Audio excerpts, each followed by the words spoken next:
কবরে যাওয়ার পরে জিজ্ঞাসা করা হবে না তুমি কি বাঙালি কিনা।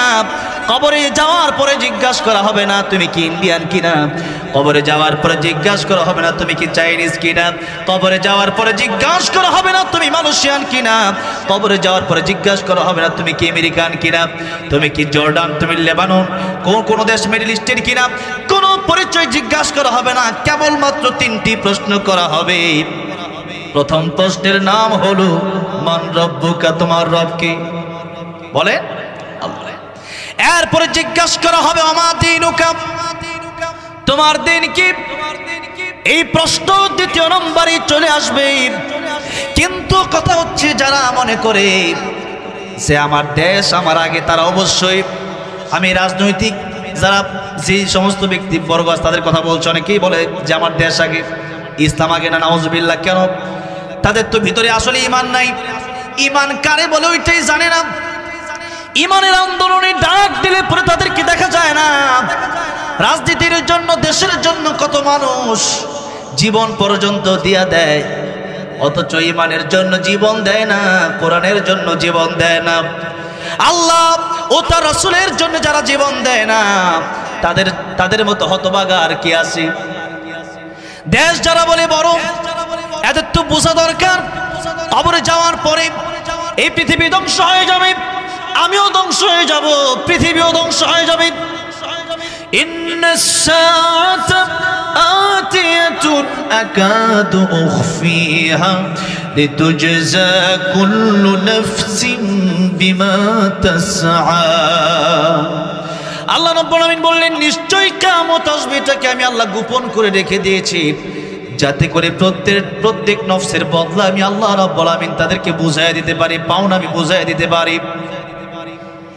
একজন ভালো আর একজন মন্দ, একজন নামাজি আর একজন বেনামাজি, একজন হালাল খায় আর একজন হারাম খায়, দুজন সমান হবে না কোনোদিন। ফারীকুম ফিল জান্নাতি ওয়া ফারীকুম ফিস সাঈর। কিয়ামতের ময়দানে আল্লাহ রাব্বুল আলামিন মানুষকে দুটি দলে বিভক্ত করে দিবেন। একটি দল যাবে জান্নাতে আর একটি দল যাবে জাহান্নামে। ইন্নাল আবরারা লাফি নাঈম ওয়া ইন্নাল ফুজ্জারা লাফি জাহিম। নেক কাজ যারা করবে, আল্লাহর পথে যারা থাকবে, অবশ্যই তারা জান্নাতে যাবে। আর মন্দ কাজ যারা করবে, হারামে যারা লিপ্ত থাকবে, বেঈমান যারা হয়ে যাবে, মুনাফিক যারা হয়ে যাবে, অবশ্যই তারা জাহান্নামে যাবে। সুতরাং ভালো করবেন না মন্দ করবেন সেটা আপনার ব্যাপার। আপনার যদি মনে হয় যে পৃথিবীতে আমি ছিলাম না, আবার একদিন চলে যাব, কবরে আমার প্রশ্ন হবে, কবরে আমাকে জবাব দিতে হবে। আমি এক সময় ছিলাম না, এখন আছে, আবার থাকবো না। আল্লাহ রাব্বুল আলামিন বলছেন كيف تكفرون بالله وكنتم أمواتا فأحياكم ثم يميتكم ثم يحييكم ثم إليه ترجعون। আল্লাহ বলছেন كيف تكفرون بالله, মানুষ আল্লাহর সাথে নাফরমানি করে, এটা কিভাবে সম্ভব? বাবা যখন একটা সন্তানকে জন্ম দেয়, এই সন্তানকে খাওয়ায়া লালন পালন করে যখন বড় করে, সন্তান যখন সেই বাবার সাথে বেয়াদবি করে, সন্তান যখন সেই মায়ের সাথে বেয়াদবি করে, তখন বাবা বলে কিভাবে সম্ভব আমার সাথে বেয়াদবি করে। আল্লাহ রাব্বুল আমিন যেন সেভাবেই বলছেন কাইফা, কিভাবে সামনে পারে তাকফুরুনা বিল্লাহ, আল্লাহর সাথে মানুষ নাফরমানি কেমনে করে। অথচ আল্লাহ রাব্বুল আমিন বলছেন হাল আতা আলাল ইনসানি হিনুম মিনাদ দাহর লাম ইয়াকুন শাইআন মাযকুরা। মানুষ তো বর্ণনা করার মতো এক সময় কিছুই ছিল না, এখন কথা বলতে পারি, এখন হাঁটতে চলতে পারি, এখন কত কাজ করতে পারি। মাঝে মধ্যে মাহফিলে বলে থাকে মানুষ মরে যাওয়া এটা তো আশ্চর্যের কোনো বিষয় না, মানুষ যা আমরা বেঁচে আছি এটাই তো আশ্চর্যের বিষয়। কিভাবে কথা বলতেছি, কিভাবে হাত নাড়াচ্ছি, কিভাবে পা দিয়ে হাঁটছি, কিভাবে কথা বলছি, কিভাবে মানুষের কিভাবে ব্রেন খাটাচ্ছি, আল্লাহ একটা কম্পিউটার যেন ঢুকায় দিচ্ছে, এটা কিভাবে সম্ভব? এটাই তো আশ্চর্যের ব্যাপার। আল্লাহ রাব্বুল আলামিন কেবলমাত্র ইবাদতের জন্য আমাদেরকে পাঠালেন, পরীক্ষার জন্য পাঠালেন। সেই পরীক্ষায় আজকে 200 কোটি মুসলিম নামে, কিন্তু অধিকাংশ মুসলিম ফেল হয়ে গেছে ইতিপূর্বেই। আল্লাহ রাব্বুল আলামিন বলছেন, আল্লাযী খালাকাল মাউতা ওয়াল হায়াতা লিয়াবলুয়াকুম আইয়ুকুম আহসানু আমালা। মানুষকে আমি আল্লাহ জীবন আর মরণ আর জীবন এই জন্য দিলাম, যাতে করে মানুষকে আমি আল্লাহ পরীক্ষা নিতে পারি কে ভালো আমল করে। আর আজকে আমাদের মধ্যে ভালো কাজের প্রতিযোগিতা নাই, শুধু মন্দ কাজের প্রতিযোগিতা। বলছিলাম রাজনৈতিক ব্যাপারে যদি আপনি যান, রাজনীতি করার সময় আল্লাহর কোরআন মানার দরকার আছে না নাই? জীবনের প্রত্যেকটা জায়গায় যখন আপনি আল্লাহর কোরআন মানতে পারবেন, তখনই তো আপনি খাঁটি মুমিন হবেন। আর জীবনে প্রত্যেক কাজে যদি আল্লাহর কোরআন না মানেন, যেদিকে সুবিধা ওই দিকে যদি মানেন, ওইটাই হচ্ছে মুনাফিক। ওইটা কি মুনাফিক? ওই যে আমার ভাই দেখছেন কি লিখছে, সৃষ্টি যার আইন চলবে কার? জোরে বলেন, আইন চলবে কার? তাবারাকাল্লাযী বিয়াদিহিল মুলকু ওয়া হুয়া আলা কুল্লি শাইইন কাদির। সে আল্লাহ রাব্বুল আলামিন, সে আল্লাহর হাতেই তো ক্ষমতা, বরকতময় আল্লাহ, আল্লাহর হাতেই তো আমরা সবাই। আর যদি কারো মনে হয় যে আমার মতো করে আমি চলবো, আল্লাহ রাব্বুল আলামিন বলছেন, ইয়া মা'আশারাল জিন্নি ওয়াল ইনসি ইন ইসতাতা'তুম আন তানফুযু মিন আকতারিস সামাওয়াতি ওয়াল আরদি ফানফুযু লা তানফুযুনা ইল্লা বিসুলতান فبأي آلاء ربكما تكذبان। ও পৃথিবীর জিনেরা, ইনসানেরা, মানুষেরা, আমি আল্লাহর আইন যে তোমাদের কাছে ভালো না লাগে, আমি আল্লাহর আকাশ জমিন ছেড়ে তোমরা বের হয়ে যাও। বের হয়ে যাওয়ার মতো আমাদের কি ক্ষমতা আছে? আল্লাহর আইন তো মানেই না, বরং সে বর্বর হামলা দুদিন পর পর ফিলিস্তিনের উপর চালায়।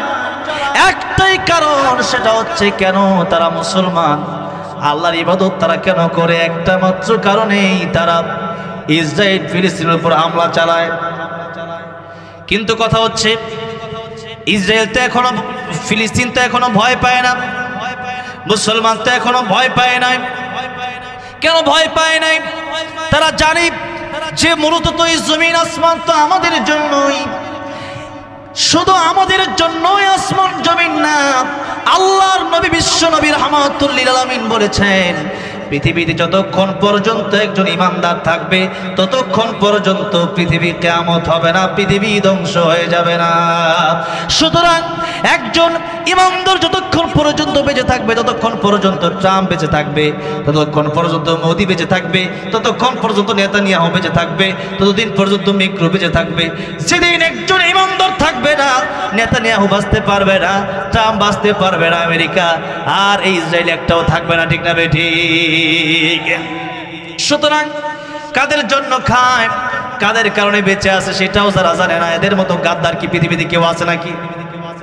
সুতরাং এই দুনিয়াতে যেহেতু তারা ফিতনা লাগায়, এই জন্য আল্লাহ রাব্বুল আলামিন বলেন, ওয়াকাতিলুহুম হাত্তা লা তাকুনা ফিতনাতু ওয়া ইয়াকুনা আদ-দীনু কুল্লুহু লিল্লাহ।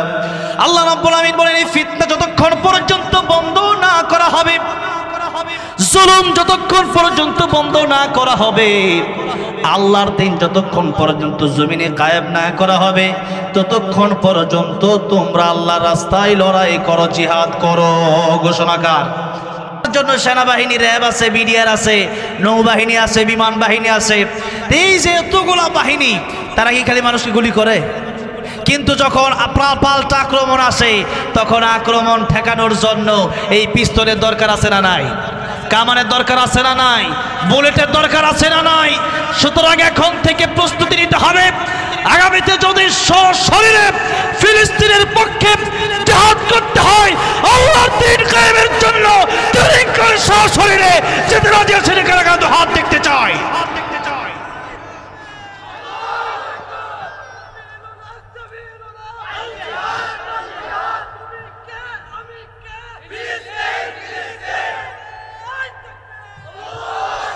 ভাইরা আমার, বাবাজিরা আমার, দ্বীনের জন্য সাহাবায়ে কেরাম রাদিয়াল্লাহু আনহুম আজমাইন তারা জীবন দেওয়ার জন্য কিভাবে প্রস্তুত ছিলেন। আব্দুল উজ্জা নাম ছিল, আপনারা জানেন। আল্লাহ রাসূল সাল্লাল্লাহু আলাইহি সাল্লামের কাছে যখন কালিমা পড়ে মুসলমান হয়েছে, নবীজি নাম দিলেন আব্দুল্লাহ। আব্দুল্লাহ রাদিয়াল্লাহু আনহু উনি যখন মুসলিম হয়েছিলেন, তার চাচা তার কাছ থেকে লুঙ্গিটা পর্যন্ত কেড়ে নিয়েছিল। এরপরে সে আব্দুল্লাহ রাদিয়াল্লাহু আনহু তিনি যখন নবীজির কাছে গেলেন, নবীজি তাকে দুইটা জামা, দুইটা কাপড় হাদিয়ে দিলেন। নবীজি আব্দুল্লাহ রাদিয়াল্লাহু আনহুকে জিজ্ঞাসা করেন, আব্দুল্লাহ, তোমার জীবনের শেষ ইচ্ছাটা কি তুমি বলো? তোমার জীবনে কি আর কোনো ইচ্ছা আছে? আব্দুল্লাহ রাদিয়াল্লাহু আনহু বললেন, ইয়া রাসূলুল্লাহ, ইয়া হাবিবাল্লাহ, আমার জীবনে আর কোনো ইচ্ছা নাই, কেবলমাত্র একটি ইচ্ছা আমার আছে। আপনি আমার জন্য দোয়া করেন, আমি যেন যুদ্ধের ময়দানে গিয়ে আল্লাহ রাস্তায় শহীদ হয়ে যেতে পারি। আল্লাহু আকবার। মুতার যুদ্ধে রাসূল করিম সাল্লাল্লাহু আলাইহি সাল্লাম যখন নাকি 1 লক্ষ কাফিরদের বিরুদ্ধে 3000, মাত্র 3000 সাহাবাকে রেডি করলেন রাদিয়াল্লাহু আনহুম আজমাইন। রাসূল করিম সাল্লাল্লাহু আলাইহি ওয়াসাল্লাম 3 জনকে সেদিন সেনাপতি বানালেন। যায়েদ ইবনে হারিসা রাদিয়াল্লাহু আনহু, জাফর তাইয়ার রাদিয়াল্লাহু আনহু, আর আব্দুল্লাহ ইবনে রাওয়াহা রাদিয়াল্লাহু আনহু। এই 3 জনকে রাসূল করিম সাল্লাল্লাহু আলাইহি সাল্লাম ডাকলেন আর বললেন, আমার পালক পুত্র যায়েদ ইবনে হারিসা, তুমি হবা যুদ্ধের সেনাপতি। তুমি যখন শহীদ হয়ে যাবা, তুমি যদি শহীদ হয়ে যাও, এরপরে জাফর তাইয়ার রাদিয়াল্লাহু আনহু, তিনাকে নবীজি বললেন জাফর হবে সেনাপতি। জাফর যখন শহীদ হয়ে যাবে, আব্দুল্লাহ ইবনে রাওয়াহা সে হবে সেনাপতি। আর আব্দুল্লাহ ইবনে রাওয়াহা সেও যদি শহীদ হয়ে যায়, তাহলে তোমাদের মধ্য থেকে তোমরা আরেকজনকে নির্বাচিত করে সেনাপতি বানায় নিবা। রাসূল করিম সাল্লাল্লাহু আলাইহি সাল্লাম বললেন, তোমরা 3 জন স্ব পরিবার থেকে তোমরা বিদায় নিয়ে এসো। বুঝতে আর বাকি রইল না, রাসূল করিম সাল্লাল্লাহু আলাইহি সাল্লাম একটি যুদ্ধের জন্য একজন সেনাপতি দিয়ে দিতে পারতেন। সেখানে রাসূল করিম সাল্লাল্লাহু আলাইহি সাল্লাম 3 জন সেনাপতি সরাসরি নিযুক্ত করে দিলেন। তার মানে এই 3 জনের ভিতরে একজনও আর ফিরে আসবে না, শহীদ হয়ে যাবে মতার প্রান্তরে। নবীজি বললেন, যায়েদ ইবনে হারিসা বিদায় নিয়ে আসো। যায়েদ ইবনে হারিসা রাদিয়াল্লাহু আনহু বলেন, ইয়া রাসূলুল্লাহ, আপনি বলেছেন আপনি আমার বাবা, আমি আপনার পালক পুত্র। আমার মা আয়েশা রাদিয়াল্লাহু আনহা শুনেছেন ঘর থেকে আমার বিদায় নেওয়া হয়ে গেছে, আর বিদায় নেওয়ার প্রয়োজন নাই। রাসূল করিম সাল্লাল্লাহু আলাইহি সাল্লাম বলেন, জাফর তুমি বিদায় নিয়ে আসো। নবীজির চাচাতো ভাই আলী রাদিয়াল্লাহু আনহুর আপন ভাই জাফর ইবনে আবি তালিব রাদিয়াল্লাহু আনহু, জাফর রাদিয়াল্লাহু আনহু তার বিবির কাছে গিয়ে বললেন, বিবি রে, চলে যেতে চাই, যুদ্ধের ময়দানে বিদায় দাও। বিবি ডাক দিয়ে বললেন, প্রাণের স্বামী, বিদায় দিব কেমনে?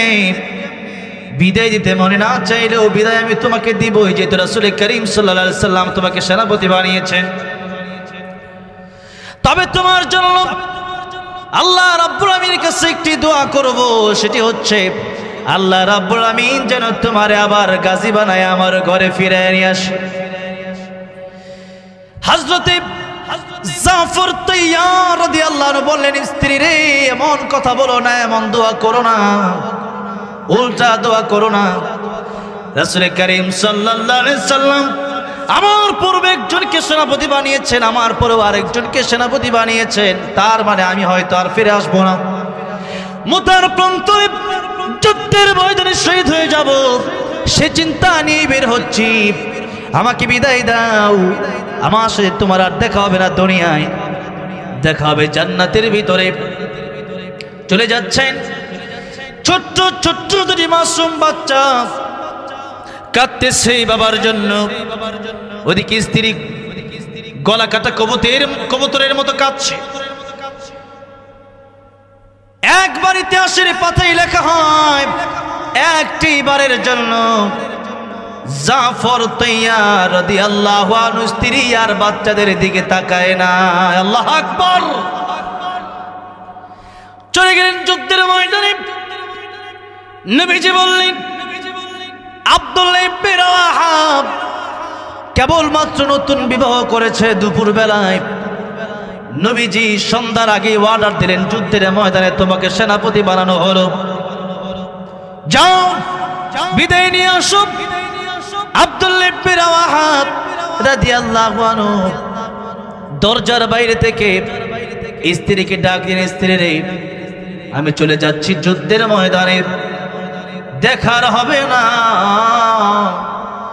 নবী করিম সাল্লাল্লাহু আলাইহি সাল্লাম বলেছেন, আমি যদি শহীদ হয়ে যাই আরেকজন সেনাপতি নিযুক্ত করার জন্য। প্রাণের বিবি দুপুরে বিয়ে করেছি, আজকে আমাদের বাসর রাত ছিল, সেই বাসর রাত আজকে আর হবে না, বিদায় দাও, চলে যাব যুদ্ধের ময়দানে। বিবি ডাক দিয়ে বলছিল স্বামীকেও, একটু আমার সাথে কি দেখা করা যায় না? তোমার সুন্দর মুখখানা একবার দেখে নিতাম, মদিনার সুন্দরী মেয়ে আমি, আমাকেও একবার প্রাণ ভরে তুমি দেখে নিতে। কিয়ামতের কঠিন ময়দানে আমাদের একে অপরকে দেখতে চিনতে বড় সুবিধা হতো।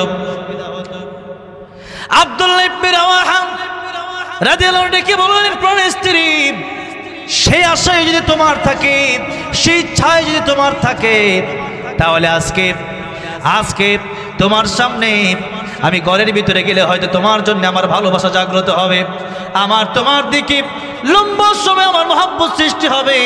সে মহব্বত ভালোবাসা তোমার জন্য সৃষ্টি করতে চাই না। যুদ্ধের ময়দানে আল্লাহর রাস্তায়, দ্বীনের রাস্তায় আমি শহীদ হয়ে যেতে চাই। আল্লাহু আকবার। চলে যাচ্ছি আমি, তোমার যদি ইচ্ছা থাকে আর যদি ধৈর্য ধারণ করতে পারো যে আল্লাহর জন্য দ্বীনের রাস্তায়, আল্লাহর রাস্তায় শহীদ হয়ে যাব, সে আল্লাহ রাব্বুল আলামিন তোমার সাথে আমাকে জান্নাতের ভিতরে দেখা করাইয়া দিবেন। আল্লাহু আকবার। যুদ্ধের ময়দানে যুদ্ধ শুরু হয়ে গেল। যায়েদ ইবনে হারিসা রাদিয়াল্লাহু আনহু যখন যুদ্ধ শুরু করলেন, অনেকগুলো কাফেরকে জাহান্নামে পাঠিয়ে দিয়ে নিজে শহীদ হয়ে গেলেন। কালেমার ঝান্ডা উঁচু করে ধরল জাফর তাইয়ার রাদিয়াল্লাহু আনহু। ডান হাতে যখন কালেমার ঝান্ডা উঁচু করল, কাফির বেঈমানেরা ডান হাতটা কাফির বেঈমানের ঘেরাও করে কেটে ফেলে দিল। বাম হাতে যখন ধরলেন, বাম হাতটাও কেটে ফেলে দেওয়া হলো।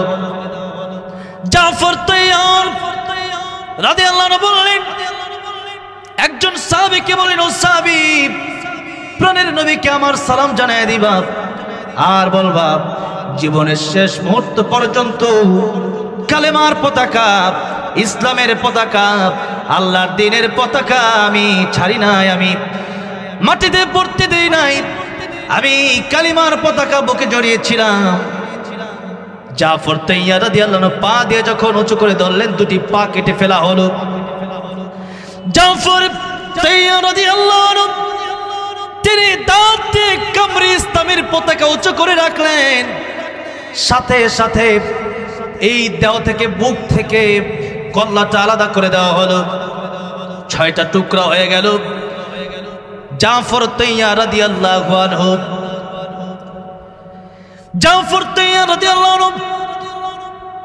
তিনি যখন চলে গেলেন, পৃথিবী থেকে শহীদ হয়ে গেলেন, আল্লাহর নবী বিশ্ব নবী রাহমাতুল লিল আলামিন বললেন, ও সাহাবীরা, জাফরের দুটি হাত কাটা হয়েছে, বিনিময়ে আল্লাহ রাব্বুল আমিন তাকে জান্নাতের ভিতরে দুটি পাখা দান করে দিয়েছেন, একটা পাখির মতো করে তাকে রেখে দিয়েছেন।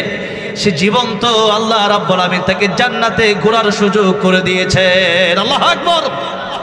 ওয়ালা তাহসাবান্নাল্লাযীনা কুতিলু ফী সাবীলিল্লাহি আমওয়াতা বাল আহইয়াউন ইনদা রাব্বিহিম ইউরযাকুন। আল্লাহর দ্বীনের রাস্তায় শহীদ যারা হয়ে যায়, আল্লাহ বলছেন তাদেরকে তোমরা মৃত বলো না। যারা আল্লাহর রাস্তায় শহীদ হয়ে যায়, এই ব্যক্তিরা জীবিতই থাকে এবং তাদেরকে আমি আল্লাহ রাব্বুল আমিন রিজিক দিতে থাকি। জোরে কোন সুবহানাল্লাহ।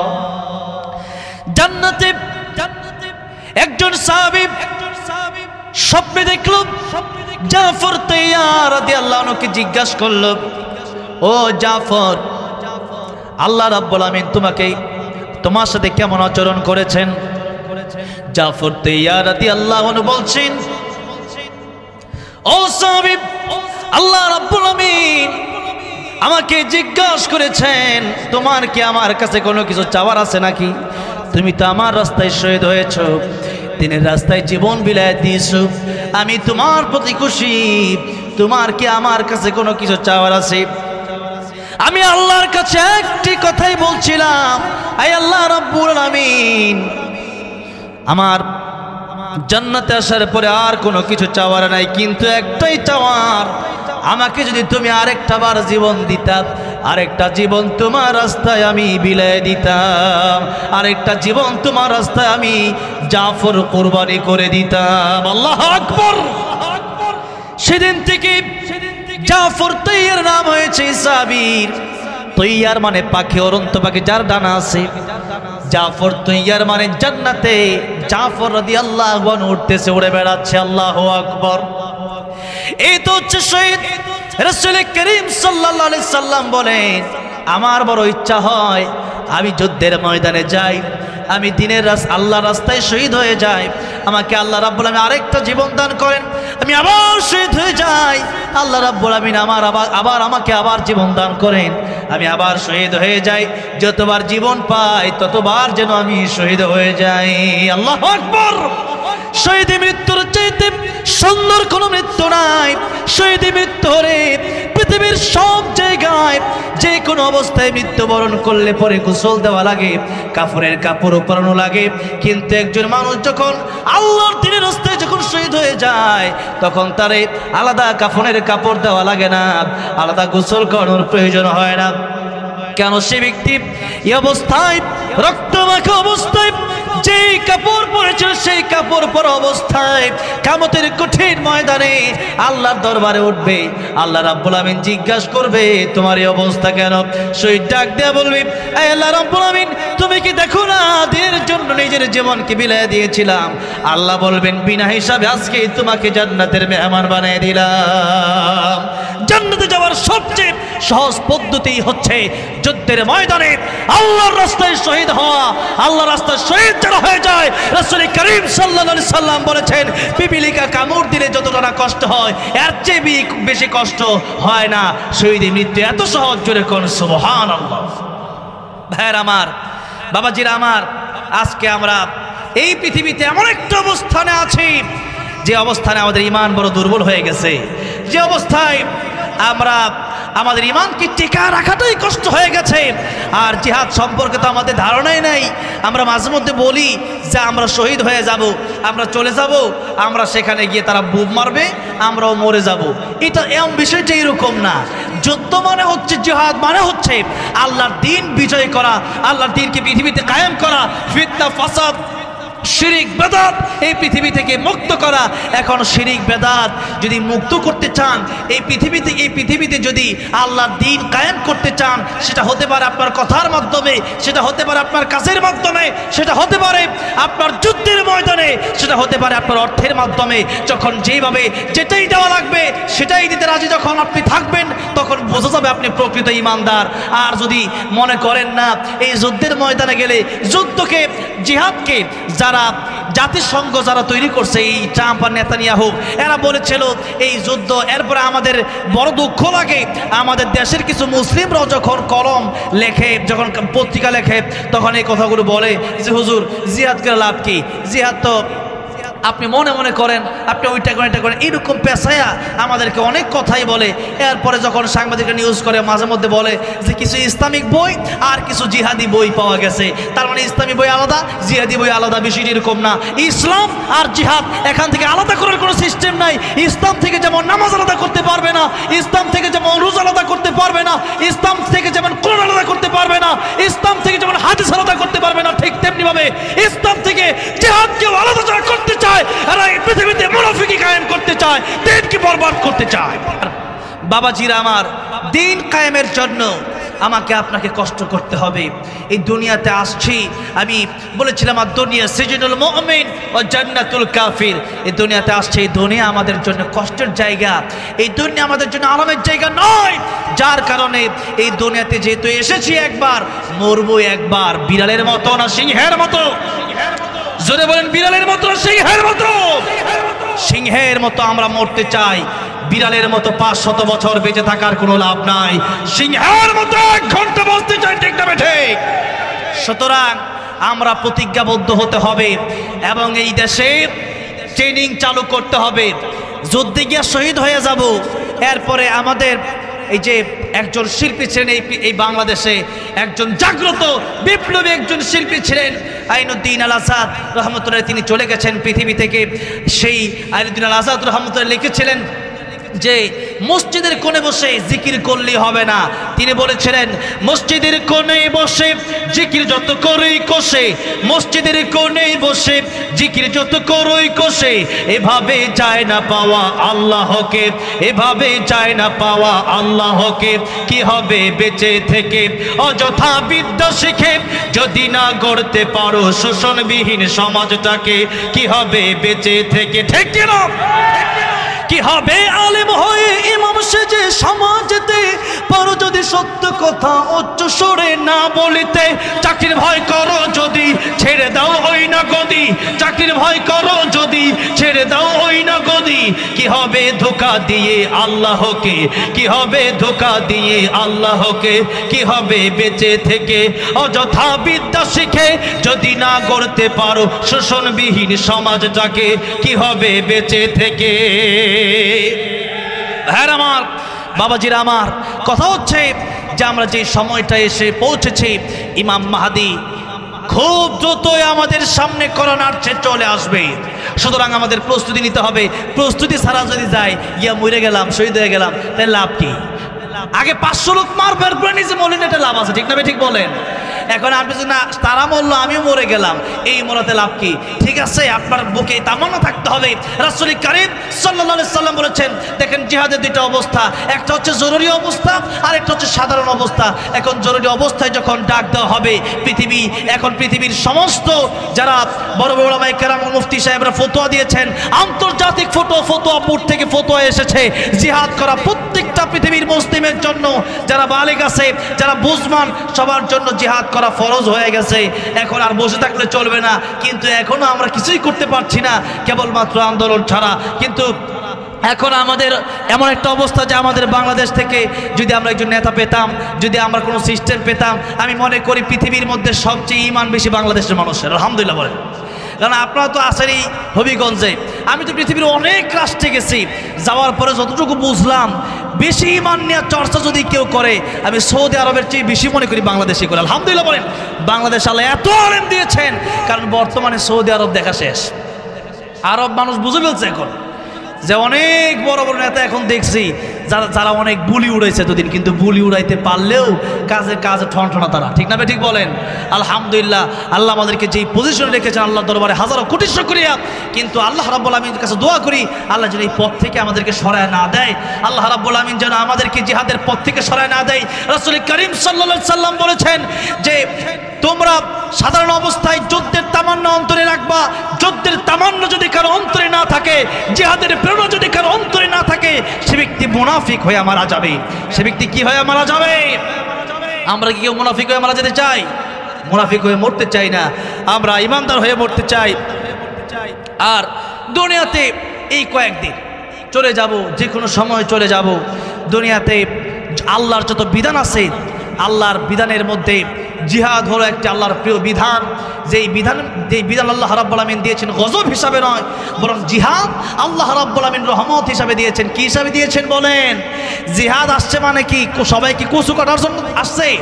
ফতে মক্কার সময় রাসূল করিম সাল্লাল্লাহু আলাইহি ওয়াসাল্লাম তিনি যখন আসলেন, তখন এক বুড়ি সে বলছিল যে মুহাম্মদ সে একজন জঙ্গিবাদী, বলে না এখন যে সে এক জঙ্গিবাদী, কেন? জিহাদের কথা বলার কারণে সে সব মানুষ পায়রা কেটে শেষ করে দিচ্ছে। তখন একজন বুড়ি সে কাঁদছিল, সবাইকে বলছিল যে সবাই এখান থেকে ভাগো, মুহাম্মদ আসছে, মুহাম্মদ শেষ করে দিবে আমাদেরকে। রাসূল করিম সাল্লাল্লাহু আলাইহি সাল্লাম দেখলেন বুড়ির কাছে একটা ব্যাগ আছে। রাসূল করিম সাল্লাল্লাহু আলাইহি সাল্লাম বলেন এই ব্যাগটা আমার কাছে দেন, আমি আপনার পৌঁছায় দিয়ে আসি। যখন বুড়ির গন্তব্যস্থলে যাওয়া হলো, তখন বুড়ি বলল তোমার নাম কি? রাসূল করিম সাল্লাল্লাহু আলাইহি সাল্লাম বলেন আমার নাম মুহাম্মদ ইবনে আব্দুল্লাহ, আমি মুহাম্মদ সাল্লাল্লাহু আলাইহি সাল্লাম, আমি সেই বিশ্বনবী, আমি সেই রাহমাতুল আলামিন। তখন বুড়ি বলল যে আপনি সেই রাহমাতুল আলামিন, আপনি আমার বোঝাই পর্যন্ত এনে দিলেন। যদি এই হয় বিশ্বনবী মুহাম্মদুর রাসূলুল্লাহর আদর্শ, এটাই হচ্ছে ইন্নাকা আলা খুলুকিন আযীম। জিহাদ এটা কোনো সন্ত্রাসী গোষ্ঠী হতে পারে না, জিহাদ কোনো মানুষের ক্ষতি হতে পারে না। এই জিহাদের মাধ্যমে মানুষের কল্যাণ আসবে, ঠিক না ঠিক? লিখে নিয়ে আসছে মাশাআল্লাহ আমার ভাই আল্লামা সাইদি, তুমি মরনি। আমি গাইব ইনশাআল্লাহ। আমাদের ভাই আর বড় কাসিম ভাই চলে আসছে, এখনই আমি মাইক ছেড়ে দেবো। আলহামদুলিল্লাহ আমাদের আব্দুর রহিমান মাদানী সাহেব হুজুর অনেক আগে চলে এসছেন, উনি আর আমাদের দ্বিগুলবাগী হুজুর আপনাদের এলাকার সন্তান, মাশাআল্লাহ আলহামদুলিল্লাহ। আমার জন্য এতক্ষণ কথা শুনুন, সকলে বলি আলহামদুলিল্লাহ। আমাদের প্রিয় আসিফ ভাই, আমি তো ঢাকার মানুষ, আসিফ ভাই হচ্ছে সেই রাজশাহীর মানুষ, অনেক দূর থেকে। রাজশাহী একটা বিভাগ, এরপরে ঢাকার একটা বিভাগ, এরপরে সিলেট আরেকটা বিভাগ। অনেক পরিশ্রম করে, অনেক কষ্ট করে এই পর্যন্ত এসেছেন। আল্লাহ আমার প্রিয় ভাইয়ের হায়াত দারাজ করেন, পড়ে না আমিন। আল্লাহ আমার প্রিয় ভাইয়ের কণ্ঠে বারাকা দান করে দেন, পড়ে না আমিন। যুবক ভাইয়ের আলহামদুলিল্লাহ প্রিয় ভাইয়ের কথাগুলো এখন শুনছে। তরুণ প্রজন্ম আমার প্রিয় ভাইকে অত্যন্ত বেশি ভালোবাসে। আমার প্রাণ প্রিয় যুবক ভাইয়েরা আজকে অনেকে এসেছেন আমার আসিফ ভাইয়ের জন্য।